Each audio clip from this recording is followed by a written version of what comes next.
Hello, and welcome to the Constellation Brands Q2 fiscal year 2025 earnings call. At this time, all participants are in listen-only mode. If anyone should require operator assistance, please press star zero on your telephone keypad. A question-and-answer session will follow the formal presentation. You may be placed into question queue at any time by pressing star one on your telephone keypad, and we ask you please limit yourselves to one question. As a reminder, this conference is being recorded. It's now my pleasure to turn the call over to Senior Vice President, Investor Relations, Joe Suarez. Please go ahead, Joe. Thank you, Kevin. Good morning, all, and welcome to Constellation Brands Q2 fiscal 25 conference call. I'm here this morning with Bill Newlands, our CEO, and Garth Hankinson, our CFO. As a reminder, reconciliations between the most directly comparable GAAP measures and any non-GAAP financial measures discussed on this call are included in our news release or otherwise available on the company's website at www.cbrands.com. Please refer to the news release and Constellation's SEC filings for risk factors, which may impact forward-looking statements made on this call. Following the call, we'll also be making available in the investor section of our company's website a series of slides with key highlights of the prepared remarks shared by Bill and Garth in today's call. Before turning the call over to Bill, in line with prior quarters, I'd like to ask that we limit everyone to one question per person, which will help us to end our call on time. Thanks in advance, and now here is Bill. Thanks, Joe, and welcome to our Q2 fiscal 25 earnings call. As usual, I'd like to start with a few key highlights for the quarter. First, while the current macroeconomic backdrop weighed on demand for beverage alcohol and more broadly across consumer packaged goods, we continued to deliver strong performance in the marketplace, driven by our consumer-centric strategy and thoughtful approach to brand building. At a total company level, in Circana tracked channels over the 12 weeks ending September 1st, we held the number one spot for both dollar sales growth and share gains within all beverage alcohol. And more notably, we once again achieved dollar sales growth outpacing the total CPG sector as we continued to build on our track record of over a decade as a CPG growth leader.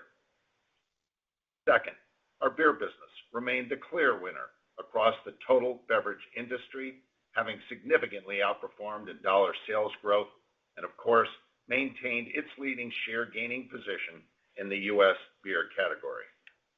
Third, and continuing with our beer business, we delivered another quarter of significant margin expansion, supported by disciplined operational and financial management. Importantly, our cost savings and operational efficiency initiatives are delivering significant incremental benefits for our beer business beyond what we had anticipated at the start of fiscal 25, which are now enabling incremental marketing investments in our largest beer brands as of Q3. Fourth, our relentless focus on winning in the marketplace, delivering top-tier growth, and driving efficiencies supported another quarter of double-digit increase in comparable EPS in line with our full-year outlook. Our strong earnings performance and, in turn, significant cash generation enabled us to achieve a pivotal milestone of our capital allocation priorities, having reached a 2.9 net leverage ratio on a comparable basis in Q2, slightly below our approximate 3 times target. And equally important, consistent with those same priorities, we also returned nearly $250 million of cash to shareholders through share repurchases in Q2, bringing our total year-to-date cash returns through repurchases to approximately $450 million, while continuing to pay our dividend and advance our brewery investments in our beer business. All in, as we noted a few weeks ago, while ongoing macroeconomic headwinds, particularly rising employment, have led to a recent deceleration in the rate of growth of consumer demand for our products, we remain on track to deliver another solid fiscal year and continue to create value for our shareholders. With that, let's turn more fully to our beer business performance. During the second quarter of fiscal 25, our beer business continued to deliver strong financial performance with net sales and operating income growth of nearly 6% and 13% respectively. As noted earlier, these increases were primarily supported by solid volume growth and carryover pricing from last fall, as well as disciplined cost management and operational efficiencies. Our beer business grew shipments by 4.6% in Q2, while depletions were up 2.4%, which includes the impact of one less selling day. It is important to reinforce that the Q2 performance of our beer business was accounted for in the updated expectations we shared for fiscal 25 4 weeks ago. Now honing in on the performance of our largest brands. Modelo Especial grew depletions by nearly 5% and upheld its position as the top share gainer, further extending its lead as the number one beer brand in U.S. tracked channels. Corona Extra depletions declined approximately 3%. However, it remained a top 5 beer brand in dollar sales in the U.S. and continued to gain dollar share in the category. Pacifico delivered another quarter of remarkable depletion growth of nearly 23% and remained the number 4 dollar share gainer across the total beer category. Our Modelo Chelada brands delivered an increase of approximately 2% in depletions, and our Limón y Sal flavor remained a top 15 overall dollar share gainer in the category. As noted earlier, our beer business also maintained the momentum of its significant operating leverage gains, driving 2.7 percentage points of operating margin expansion year over year. As mentioned earlier, we are pleased to be deploying incremental marketing investments across our largest beer brands in the second half of fiscal 25, as our cost savings and efficiency initiatives have delivered results above our initial expectations. Looking ahead more broadly, consistent with our recent outlook update, we continue to expect our beer business to deliver net sales growth of 6 to 8%, operating income growth of 11 to 12%, and an operating margin of approximately 39% in fiscal 25. Moving on to wine and spirits. As noted a few weeks ago in our full year guidance update, we continue to face incremental category headwinds in our wine and spirits business, particularly in the lower priced segments. This affected both the performance of wine and spirits in this latest quarter and our fiscal 25 outlook for that business.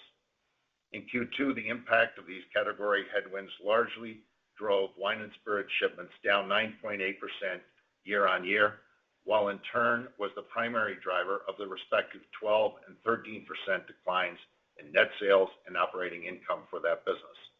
Against that backdrop, the business remains focused on continuing to advance the operational and commercial execution initiatives identified at the end of our last fiscal year to improve the performance of our largest wine and spirits brands. Encouragingly, we saw some green shoots in Q2 across our largest higher-end wine brands, Kim Crawford, Meiomi, The Prisoner, as tactical pricing and marketing support actions we are taking in select markets began to drive better consumer takeaway trends. So we plan to continue these actions through the remainder of the year to drive further improvements in this select group of our most scaled higher-end offerings, which ultimately underpins the sequential improvement we expect in our wine and spirits business over the second half of fiscal 25 per our updated outlook. Also notably, our craft spirits portfolio, albeit smaller in scale, continues to be a positive driver for the business, delivering strong depletion volume growth as well as high single-digit dollar sales growth in Circana U.S. tracked channels, significantly outperforming the low single-digit growth rate of the higher-end spirits segment. Looking ahead for our recent updated fiscal 25 outlook, we expect the wine and spirits business to ultimately deliver for the full year net sales and operating income declines of 4 to 6% and 16 to 18% respectively. Lastly, we usually take this opportunity in our Q2 call to bring your attention to the upcoming release of our annual ESG impact report every October. That said, going forward, we'll be publishing this report under the same timeline as our other fiscal year-end materials.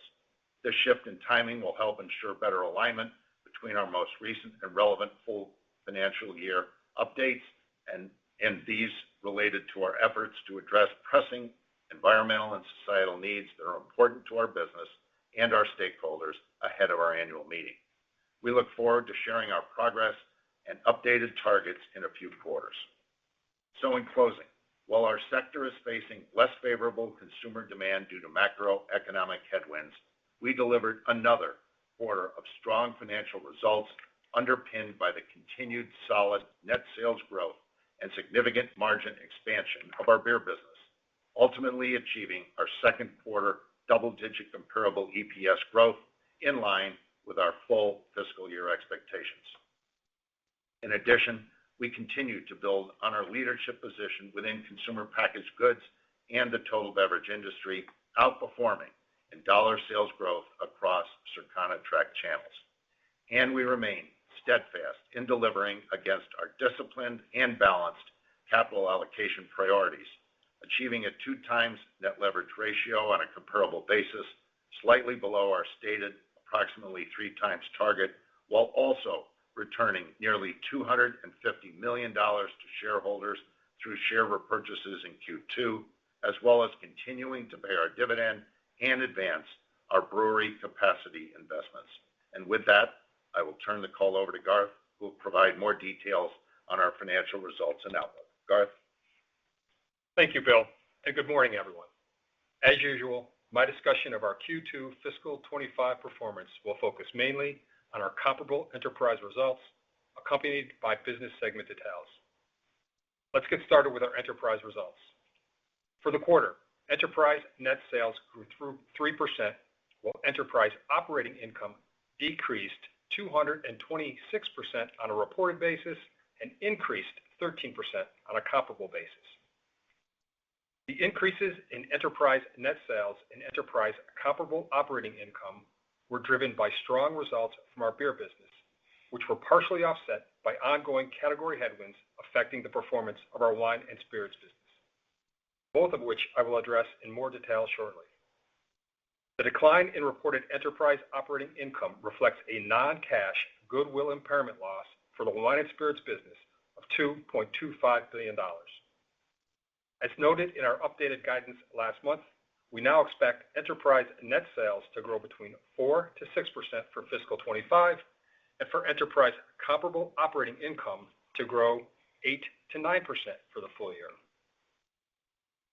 At an enterprise level, we remain confident in our ability to deliver against our initial double-digit comparable EPS growth expectations, as demonstrated by our decision to raise the lower end of our full-year comparable EPS outlook during our recent guidance update, with that range now set at $13.60 to $13.80. Now I'll turn to a more detailed review of our Q2 fiscal 25 results. To start, our beer business net sales grew by 6%, representing an uplift of $137.5 million. This was driven by beer shipment volume growth of 4.6% and favorable pricing, which added $50.2 million to the overall beer net sales increase. For the full fiscal year, we continue to expect pricing to account for 1 to 2% of our net sales growth, reflecting both the muted pricing from the first half of this year, which was driven by lapping outsized pricing from last year, as well as targeted price actions we are taking in the second half of fiscal 25. Beer depletions grew 2.4%, marking our 58th consecutive quarter of growth. As a reminder, in the second quarter, we had one less selling day, and the impact of a selling day variance to our volume growth performance has historically been between 0.5 to 1.5 percentage points, depending on the day of week lost or gained. Also, as Bill noted, beer depletions for the quarter were impacted by the recent challenging macroeconomic backdrop, where rising unemployment rates have impacted consumer behavior. That said, we are pleased to have had our beer business once again outperform the category and sector in dollar sales in the second quarter, and in particular, to have once more won the 4th of July holiday as the top share-gaining supplier in Circana dollar sales, growing 5.1% and gaining 1.2 share points of total beer and 1.3 share points of high-end beer. Our on-premise depletions grew 5% and accounted for approximately 11% of our total volumes. Corona Extra remains the number one packaged beer by dollar sales in the on-premise, while Modelo Especial continues to hold its number 4 beer position on draft in the U.S., up from the number 5 spot last fiscal year. For the second quarter, beer shipment growth outpaced depletion growth as distributors proactively managed inventory levels to supply the higher volume summer season. For the full fiscal year, we expect absolute shipment and depletion volumes to be closely aligned with each other, and for the quarterly share of full year volumes across both of those metrics to be in line with those of fiscal 24. As we look ahead to the balance of the fiscal year for the beer business, I'd like to take a moment to reiterate our updated outlook announced last month.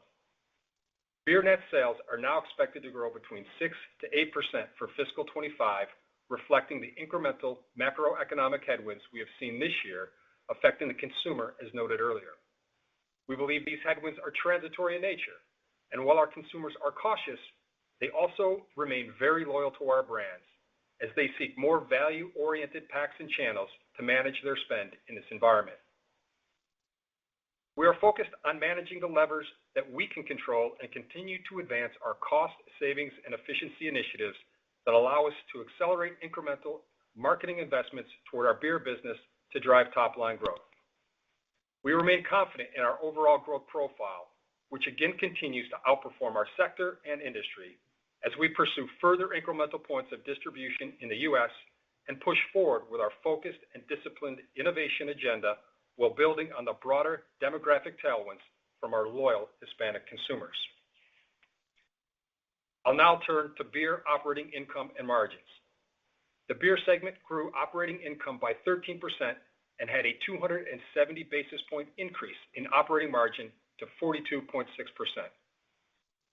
The strong performance in our beer operating income is largely the result of an over $65 million benefit from our ongoing cost savings and efficiency initiatives, partially offsetting an increase in COGS of 4%, excluding these savings, but inclusive of the impact of volume and foreign currency. As a reminder, approximately 25% of our total COGS are exposed to the Mexican peso, and we are approximately 90% hedged against that exposure for the fiscal year. For the remainder of fiscal 25, we anticipate incremental COGS relative to net sales due to lower fixed cost absorption from normal volume seasonality. That said, it is important to recall that in Q4, we will lap the VAT write-off from the same period last year, which will provide some favorability year over year, but will not offset the sequential impact of lesser fixed cost absorption due to seasonally lower volumes. Marketing expense as a percentage of net sales was 7.6% for the quarter. For fiscal 25, we are still on track to be in line with our full year expectation of approximately 8.5% as we continue to ramp up investments to support our core brands and during the NFL and college football season, particularly in Q3. Other SG&A expense was 3.8% as a percentage of net sales, and we expect this ratio to increase in the second half of the year, largely due to lower volumes yielding less cost absorption. This is in line with our expectation, and we can continue to anticipate our full year SG&A expense to be approximately 5% of net sales. Overall, for beer operating margins, we continue to expect to be at approximately 39% for fiscal 25. As just noted, we expect lower fixed cost absorption and incremental marketing investments to drive sequentially lower operating margins in the second half. Moving on to the wine and spirits business.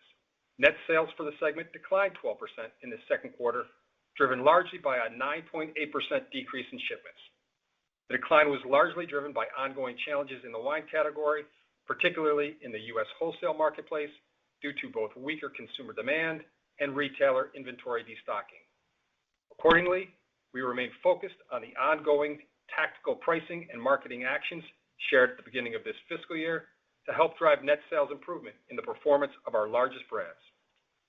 As Bill noted, we are seeing some encouraging early results from these actions, And as a reminder, we continue to see the back half of the fiscal year as the higher volume period for our wine and spirits business due to historical seasonality related to vintage releases from our higher end brands and incremental demand over the holiday season, as well as incremental benefits from the initiatives just referenced.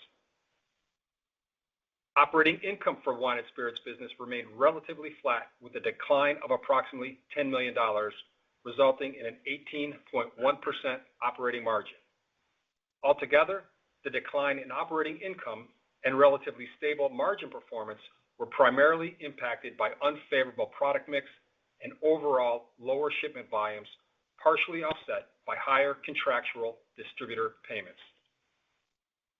Our marketing expense as a percent of net sales was 9.3%, which is slightly above our medium-term targets as we continue to make near-term investments in our largest brands to help support our top line. And SG&A as a percentage of net sales was 14.8%, coming in line with our medium-term outlook. Looking forward to the remainder of the year for the wine and spirits business, we expect operating margins to benefit from mixed benefits due to the previously noted seasonally driven increase in volumes for our higher end brands, incremental volume benefits from the commercial execution initiatives also previously referenced to further support demand for our core brands, and operational efficiency and cost savings actions similar to those being executed in our beer business. As we face ongoing operating deleverage due to larger top-line headwinds, we anticipate a full-year 16 to 18% decline in operating income for our recently revised fiscal 25 guidance. Capping off the rest of the P&L, corporate expense for the quarter was approximately $58 million, reflecting a year-over-year decrease of $8 million or 13%, driven by a one-off real estate tax benefit in the second quarter. In the back half of fiscal 25, we expect a marginal increase, mainly due to the increase in compensation and benefits and digital capabilities investments. And for the full year, we continue to expect $260 million. Interest expense for the quarter was $104 million, a 6% decrease from the prior year due to lower average borrowings and an increase in capitalized interest from our investments in our breweries. As noted in our previously updated guidance, interest expense for the fiscal year is now expected to be approximately $430 million as we see favorability from lower cost of borrowing and adjustments related to capitalized interest. Our comparable effective tax rate was 18.7% compared to 17.8% for the corresponding quarter last year, and we continue to expect our full-year tax rate to be 18.5%. And finally, free cash flow, which we define as net cash provided by operating activities less capital expenditures. For the first half of fiscal 25, we generated free cash flow of $1.2 billion, a 12% increase from the prior period. As a reminder, we expect free cash flow to be between $1.4 and $1.5 billion for the fiscal year as we reach the high watermark year of capital expenditures in our beer business, medium-term outlook provided at our Investor Day. Beyond fiscal 25, we continue to expect an uplift in free cash flow generation, particularly as we complete the initial phase of our new Veracruz brewery by late fiscal 26 or early fiscal 27. To conclude, we continue to make solid progress in delivering growth from our strong portfolio brands, margin expansion from our relentless pursuit of operational efficiency and cost discipline, and against our disciplined and balanced capital allocation priorities. That said, in light of constantly evolving macroeconomic and geopolitical dynamics, we continue to closely monitor for any signs of ongoing pressures on the consumer. And we plan to continue to take proactive actions to mitigate these possible headwinds and maintain the momentum of our brands with consumers, such as reinvesting incremental cost savings into high-return marketing opportunities and advancing our price pack architecture efforts. And as we've always done, we will continue to provide timely updates to our stakeholders as we develop any additional relevant insights on our consumers, or should there be any material changes to our expectations, both favorable or unfavorable. As I wrap up, I want to thank all of you for your support as we continue to execute against our stated initiatives. And with that, Bill and I are happy to take your questions. Thank you. Thank you. We'll now be conducting a question and answer session. If you'd like to be placed in the question queue, please press star one on your telephone keypad. And as a reminder, we ask you please limit yourselves to one question. Our first question is coming from Kaumil Gajrawala from Jefferies. Your line is now live. Hey guys, good morning. Congrats, you hit your leverage target. Can you maybe talk about moving forward now that you're there, if you know what the appetite is for more aggressively repurchasing shares, especially as using your words, you're at sort of the high watermark on CapEx. And then just maybe procedurally, how often does the board meet to have those discussions? Is it ongoing or just kind of once a year? Thanks. Thanks, Kaumil. And as you suggested, and as were in Bill's and my remarks, we did continue to deliver against our discipline allocation priorities as we've done for the last year or last 5 years in Q2. As you noted in Q2, we hit an important milestone, which is we got at our target or slightly below our target. And you know, throughout the first half of the year, we've been fairly opportunistic as we've repurchased shares. In fact, we accelerated our repurchase activity in Q2, delivering $249 million in Q2 after delivering $200 million in Q1 for a total of nearly $450 million through the first half of the year. We have $2.2 billion of authorization left under the current authorization provided by the board, which will allow us to continue to be opportunistic as we move into the second half of the year.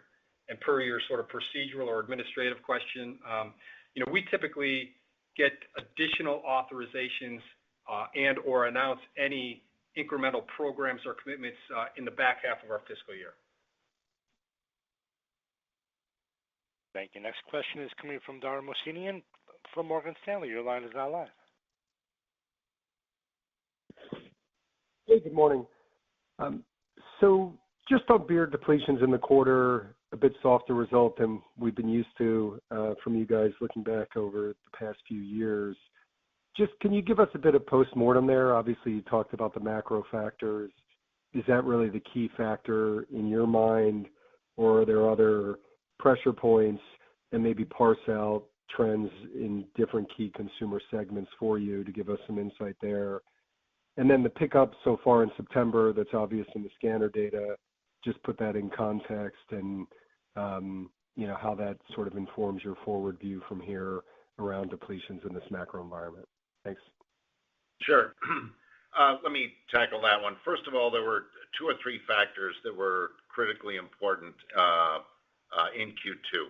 One is there was somewhat higher unemployment rate, particularly in the Hispanic market. And that affects most of our top 5 states, which represent roughly 50% of our volume. I think, secondly, and if you look historically, this often happens. Whenever there's a scenario where you have a federal election that is close, you often have people pull back. You see it across the whole consumer sector, and that is consistent as well. I think a couple of things are important to recognize. One is demand. Our buy rate continues to be very strong. On a 52-week basis, we are up mid-single digits, and with the Hispanic consumer, it is slightly ahead of that. You point out, I think it's obvious, and IRI Circana data, the 4-week trend is better than both the 12-week trend and the 26-week trend. I think this is consistent with what we've said all along, which is we don't see this as any radical change in the long-term perspective on the business. It is purely a near-term issue. I think the fact that the Fed has reduced rates is going to help to manage the unemployment issue and stimulate consumption. So we remain as optimistic as we have been about our expectations for the back half of the year. Thank you. Next question is coming from Bonnie Herzog from Goldman Sachs. Your line is now live. All right, thank you. Hi, everyone. I had a question on your increased space and distribution gains. I know you captured a lot of space in the spring reset, so I guess curious to hear if the lift from that has met your expectations, and then also any color on potential shelf space gains you got or maybe getting this fall. And if so, could you maybe quantify this and, really share with us, how that factors into your full year beer top line growth guidance, which essentially implies top line growth, should accelerate a little bit in the second half versus the first half. Thank you. Well, obviously, anytime you pick up shelf, and just to remind everyone on the call, we had double-digit share gains here in the spring resets. That always is beneficial, and it's particularly beneficial in areas where we are still radically improving our share and increasing our awareness levels. I think this is going to be doubled down, Bonnie, on the fact that we are spending a significant amount of increased marketing investment against our beer brands because of the strong cost and efficiency initiatives that we've been able to achieve above and beyond what we expected at the beginning of the year. So we expect that, therefore, those shelf initiatives that have occurred in the early part of the year, combined with our marketing efforts to double down at a time when many in the consumer sector are having to pull back, will be highly beneficial to our results as you continue through the rest of this year. Thank you. Next question is coming from Nik Modi from RBC Capital Markets. Your line is now live.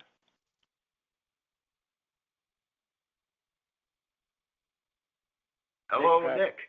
Go ahead, Nick. Perhaps your phone is on mute.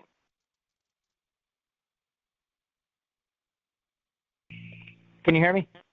Please. Yeah, we can now. All good, Nick. Okay, great. Yeah, so if you could just talk about Corona, it was a little weakish in the quarter.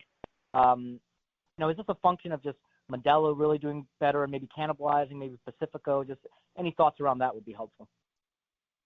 Yeah, Corona was slightly softer than we expected it might be in Q2. But as we noted, there were some, again, macro factors. Corona is a little overweighted to the East Coast. There were some challenging times during that window, during the second quarter for many of the Eastern markets. With that said, there's a lot of excitement around Corona as well. We are already seeing a pickup. As you've seen in the IRI takeout data, Corona has, much like our overall business, has looked much better on a 4-week basis than it did in the prior window of time. We're very excited about the impending launch of Corona Sunbrew, which has done very well in consumer testing in the Northeast here during this window of time. So, we continue to say that, Corona is going to be slightly up for the year. We still think that's probably where that will land. And Corona is going to be one of the big benefit tees in the increase in the marketing spend that we have in the back half of the year because of our strong cost efficiency initiatives. So I think Corona is going to be just fine as we continue through the remainder of the year. Thank you. Next question is coming from Andrea Teixeira from JP Morgan. Your line is now live. Thank you, operator, and hi, Bill, Garth. Hope all is well. It seems like obviously beer volumes picked up in the last few weeks, as you mentioned. I was hoping to see if you can comment a little bit on how to expect the beer depletions against consumption as we unfold. Of course, you have an extra day in the fourth quarter, if I believe that's correct. But you also have easier comps now in the third quarter, but tougher comps in the fourth quarter. So how we should be thinking about the cadence of beer shipments and depletions as we move forward. Thank you. Yeah, I think there's going to be another number of things that work to our advantage as the year progresses. One is, and you already pointed it out, there's been incremental change that you've seen in the recent weeks. We do not see it. This is a structural change, as we've said many times. A number of things are going to be working better as we go forward. The fact that the Fed action to reduce rates, I think, is going to be a big help. I think the fact that we expect Hispanic unemployment to come back in line, and obviously the resolution of the election will occur here in the next several weeks. So the other thing I'd point out, and we've said this, and I'm sure Joe has said this when you've spoken to him directly, the beer depletes and scanner results have tended to be right on top of one another recently, after there having been some fairly broad differentiation amongst those. So I think that begins to be begins to be a little more consistent as you go forward through the rest of the year. Based on our assessment, the sell days are the same at both Q3 and Q4. We don't expect any impact of that. Just a reminder for everybody, Q2, there was one less selling day, and in our judgment, that probably impacted somewhere toward the upper end of the range that Garth mentioned during his conversation. Thank you. Next question is coming from Peter Grom from UBS. Your line is now live. Yeah, thanks. Thank you, operator. Maybe just two quick follow-ups. I just want to follow up just in the context of what we've seen year to date with shipments coming in ahead of depletions and the expectation that they're going to be aligned for the year. How should we be thinking about the timing of that reversal? Would that be largely in 3Q or spread evenly in the back half of the year? And then, just thinking about the full year, obviously you're kind of squarely at the midpoint of beer sales guidance.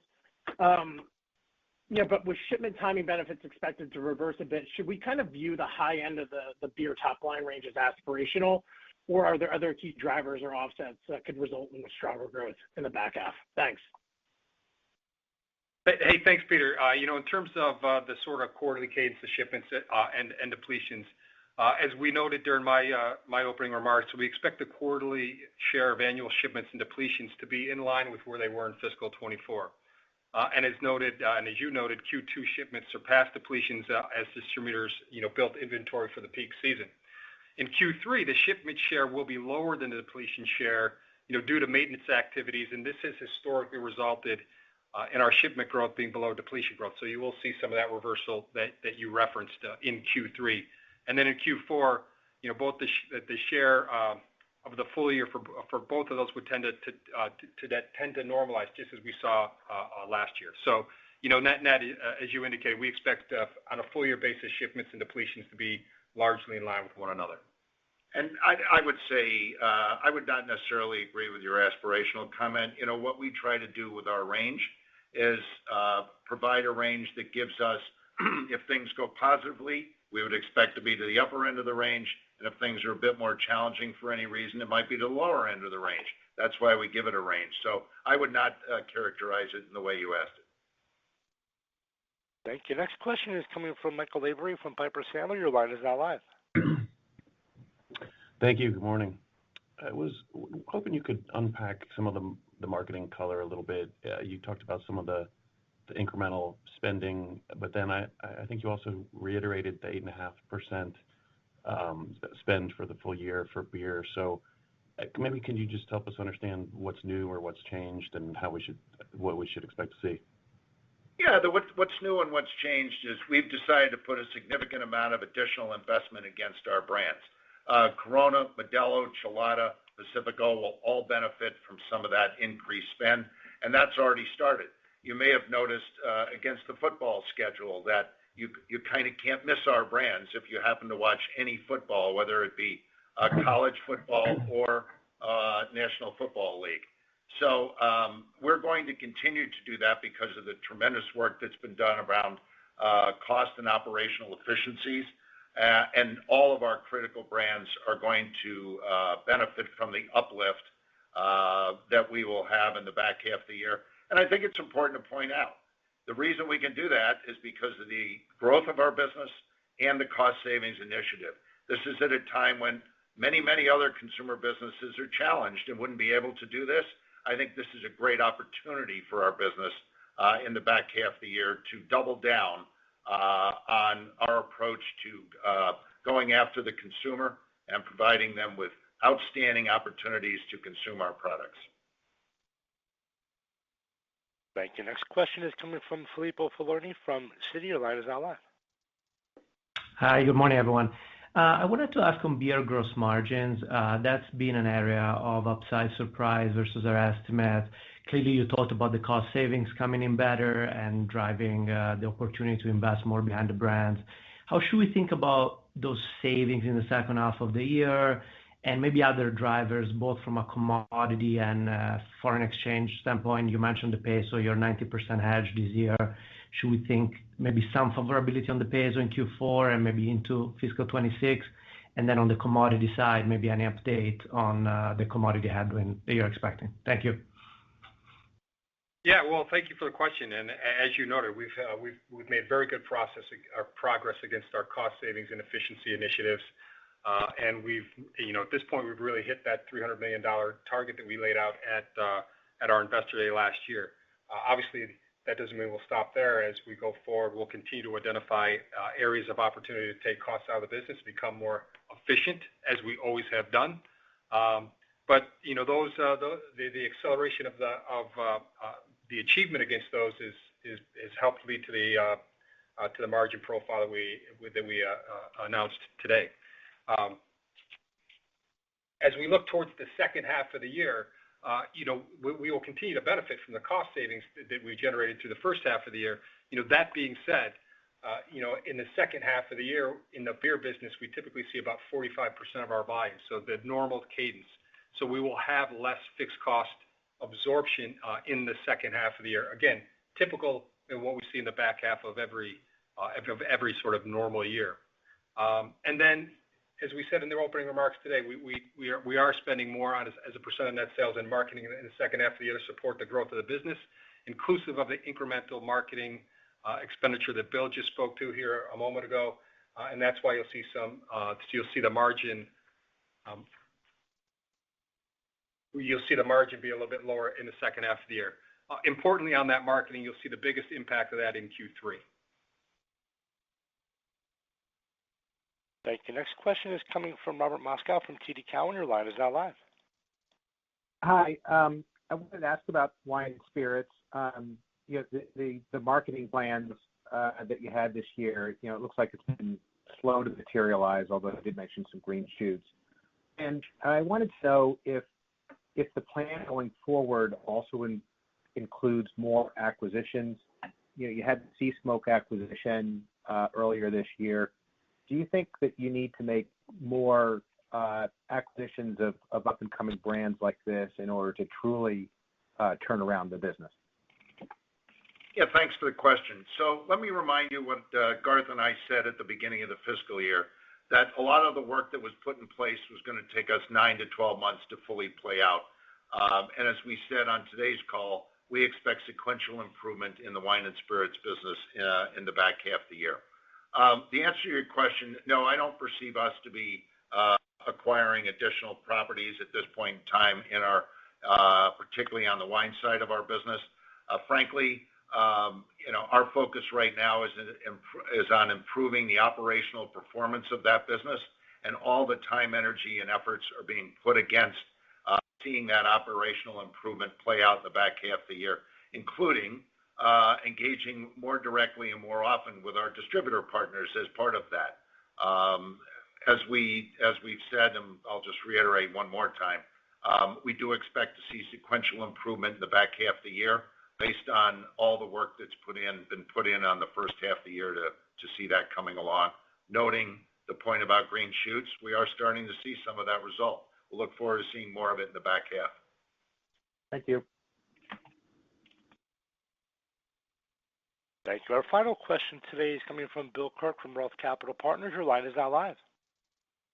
Hi, I have another one on wine and spirits. At fiscal year end, the fair value was still estimated, I think, in the 10K at about $3 billion.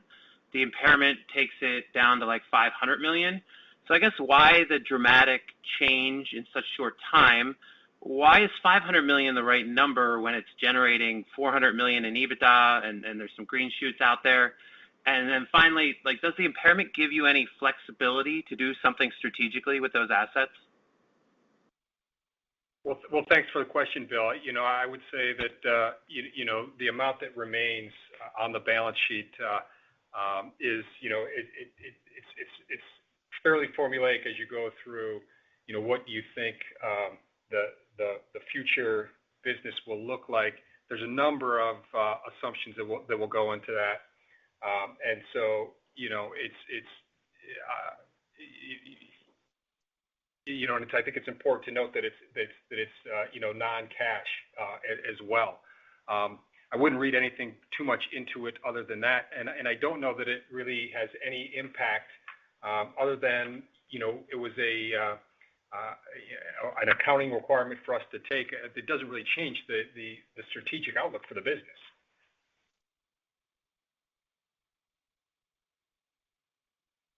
Thank you. We've reached the end of our question and answer session. I'd like to turn the floor back over for any further closing comments.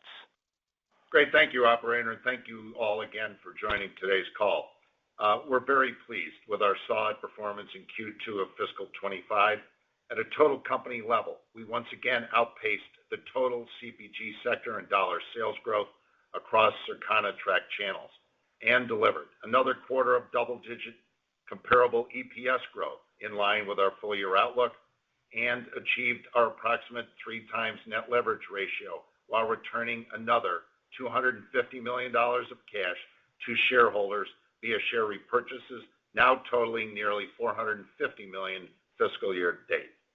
In our beer business, we continue to outperform the total beverage industry in dollar sales growth, maintaining our leading share gainer position in the U.S. beer market, delivering our 58th consecutive quarter of depletion growth, and sustain the momentum of margin expansion in the beer business through our cost savings and operational efficiency initiatives. And in our wine and spirits business, while we continue to face challenging market dynamics in Q2, we expect sequential improvements in Q3 and 4 as we make further progress on our commercial and operational execution initiatives launched at the beginning of this fiscal year. In closing, as our next earnings call is not until January, I'd like to wish everyone a happy holiday season and hope you will enjoy your celebrations with some of our fantastic products. Thanks again for joining today's call. Thank you. That does conclude today's teleconference webcast. You may disconnect your line at this time and have a wonderful day. We thank you for your participation today.